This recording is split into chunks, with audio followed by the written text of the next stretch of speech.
রাজনৈতিক দলগুলোর মধ্যে এক ধরনের ঐকমত্য প্রতিষ্ঠিত হয়েছে। আজকে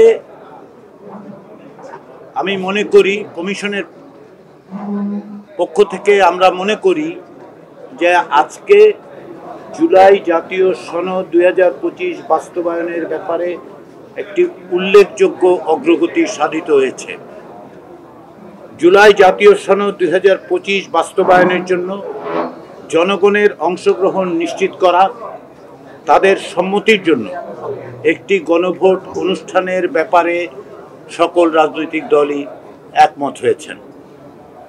এটি প্রথম ধাপ হিসেবে আমরা মনে করছি যে বাস্তবায়ন প্রক্রিয়ার বিষয়ে রাজনৈতিক দলগুলোর মধ্যে ঐকমত্যের এটি একটি বড় রকমের অর্জন এবং একটি বড় রকমের পদক্ষেপ এবং একটি প্রথম পদক্ষেপ।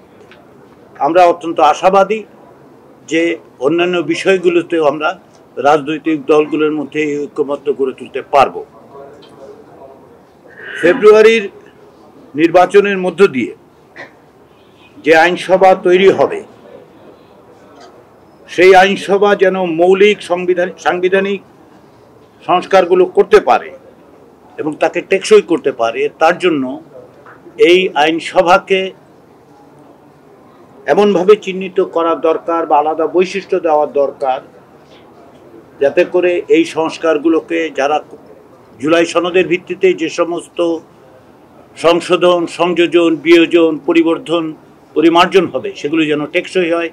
এই ব্যাপারেও রাজনৈতিক দলগুলোর মধ্যে কার্যত একটি ঐকমত্য হয়েছে এবং আমরা আশা করছি এর বিস্তারিত বিষয়গুলো আমরা আগামী দিনের বৈঠকগুলোতে অর্জন করতে পারব।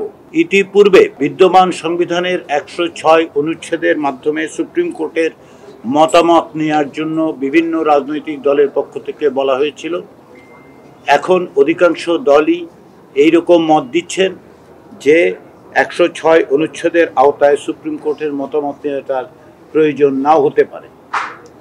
এই প্রসঙ্গে আমি আজকে প্রত্যেকটি রাজনৈতিক দলকে আন্তরিক ধন্যবাদ জানাতে চাই, এই কারণে যে দলগত অবস্থান থেকে অনেকেই অনেকটা সরে এসে জাতীয় ঐকমত্য তৈরি, বিশেষ করে জুলাই জাতীয় সনদ বাস্তবায়নের ক্ষেত্রে যেন সুনির্দিষ্ট পদক্ষেপ নেওয়া যায়, তার জন্য তারা সচেষ্ট হয়েছেন এবং বড় ধরনের অগ্রগতি অর্জন করেছেন। আজকে সকালে জাতীয় ঐকমত্য কমিশনের প্রধান এবং মাননীয় প্রধান উপদেষ্টা অধ্যাপক ইউনূসের সঙ্গে আমরা দেখা করেছি। তাকে সামগ্রিক অগ্রগতি বিষয়ে অবহিত করেছি। তিনি আমাদের তাগিদ দিয়েছেন যেন আমরা দ্রুততার সঙ্গে রাজনৈতিক দলগুলোর সাথে আলোচনার অগ্রগতি অর্জন করে সুপারিশ তাদের কাছে দিতে পারি, সরকারের কাছে দিতে পারি। আমরা বলেছি কমিশনের পক্ষ থেকে রাজনৈতিক দলগুলোর যে সহযোগিতা পাওয়া যাচ্ছে, আমরা আশা করছি আগামী কয়েকদিনের মধ্যেই সেই জায়গাটা আমরা পৌঁছতে পারবো।